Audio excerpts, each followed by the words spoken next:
बिस्मिल्लाहिर्रहमानिर्रहीम students, today our topic is protein misfolding. तो protein misfolding को डिस्कस करने के लिए आप लोगों ने इस डायग्राम को देखना है। ये जो हमारी बुक में ये वाली डायग्राम बनी हुई है। तो प्रोटीन मिसफोल्डिंग बेसिकली एक ऐसा प्रोसेस है जिसके अंदर हमारी जो प्रोटीन की एंजाइम से कुछ ऐसी डिफेक्टिव क्लीवेज होती है कि हमारे पास एग्रीगेशंस बन जाती हैं मुख्तलिफ प्रोटीन पार्टिकल्स की।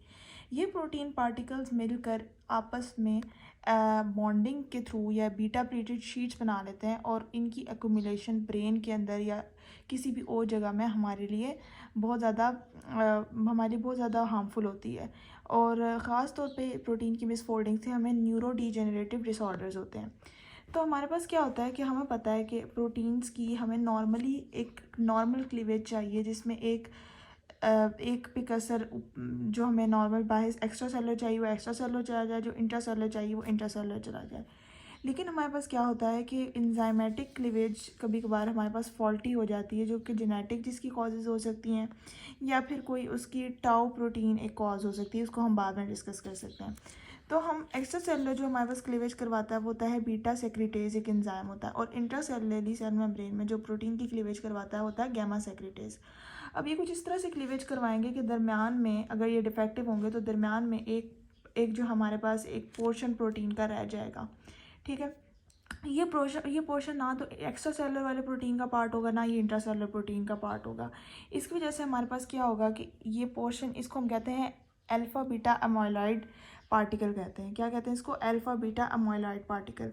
अब इस तरह के काफ़ी सारे पार्टिकल्स मिलकर आपस में बीटा प्लेटेड शीट्स बना देते हैं और ये शीट्स जो हैं एक्यूमुलेट करके पार्किंसन डिजीज़ या अल्जाइमर डिजीज़ कर देगी।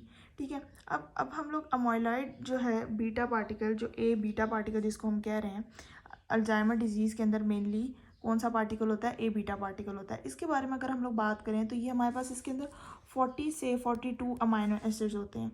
ठीक है, 40 से 42 अमाइनो एसिड्स होते हैं और ये हमारे पास एग्रीगेशन किस तरह करवा देता है? बीटा प्लेटेड शीट के अंदर फिर से वही बात आ जाती है और इसकी एग्रीगेशन ब्रेन के अंदर न्यूरोटॉक्सिक डिसऑर्डर्स ले आती है। ठीक है, कौन से डिसऑर्डर्स ले आती है? न्यूरोटॉक्सिक डिसऑर्डर्स ले आती है, क्योंकि ये हमारी नॉर्मल प्रोटीन की कॉन्फर्मेशन है ही नहीं। ये हमारे पास डिफेक्टिव प्रोटीन कॉन्फर्मेशन है। नॉर्मली हमारे पास प्रोटीन फोल्डेड होती है या फिर हेलिकल होती है, सेकेंडरी स्ट्रक्चर में होगी या फिर टर्शियरी स्ट्रक्चर में होगी या हमारे पास क्वार्टरनी स्ट्रक्चर्स में होगी। ये बीटा प्लेटेड शीट्स जो हैं किसी हेलिक्स के अराउंड नहीं है, किसी सेंट्रल एक्सिस के अराउंड नहीं है, बिल्कुल रैंडमली एक दूसरे के साथ मतलब अरेंज हुई हुई हैं। ठीक है, इनका कोई हेलिक्स नहीं है जिसके अराउंड इन्होंने प्लेट्स बनाई हों। ये बिल्कुल स्ट्रेट पैरेलल हमारे पास प्रिकर्सर्स बना रही हैं, मॉइलॉइड पार्टिकल्स बना रही हैं, इसलिए हमारे पास डिफेक्टिव है। अब एग्रीगेशन अगर ये देखें तो हमारे ब्रेन के पैरेन्काइमा के अराउंड और ब्लड वेसल्स में ये एग्रीगेट करके मतलब हमारे न्यूरो डिजेनरेटिव डिसऑर्डर्स करवाते हैं, जिसमें अल्जाइमर डिजीज़ सबसे ज़्यादा इंपॉर्टेंट है।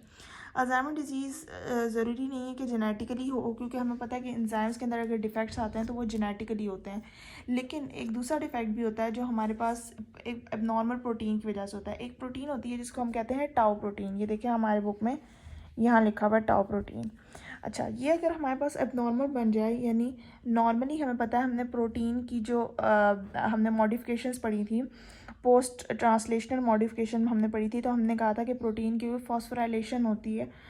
तो अगर इसकी हाइपर फॉस्फोराइलेशन हो जाए किसी प्रोटीन की, जो जैसे टाउ प्रोटीन अगर हाइपर फॉस्फोराइलेट हो जाए बहुत ज़्यादा बेसिस पे उसकी फॉस्फोरस ग्रुप अटैच हो जाए तो ये अबनॉर्मल हो जाती है। अब नॉर्मल टाउ प्रोटीन का क्या काम होता है कि उसने जो हमारे पास माइक्रोट्यूब्यूल्स का जो स्ट्रक्चर है उसकी असेंबली करवानी होती है। माइक्रोट्यूब्यूल्स का स्ट्रक्चर हमारे पास नॉर्मल सेल डिवीजन करवा रहा होता है, उसके अंदर रोल प्ले कर रहा होता है। और भी बहुत से रोल्स होते हैं, लेकिन प्राइम जो रोल होता है वो हमारे पास सेल डिवीजन का रोल होता है, स्पिंडल फॉर्मेशन।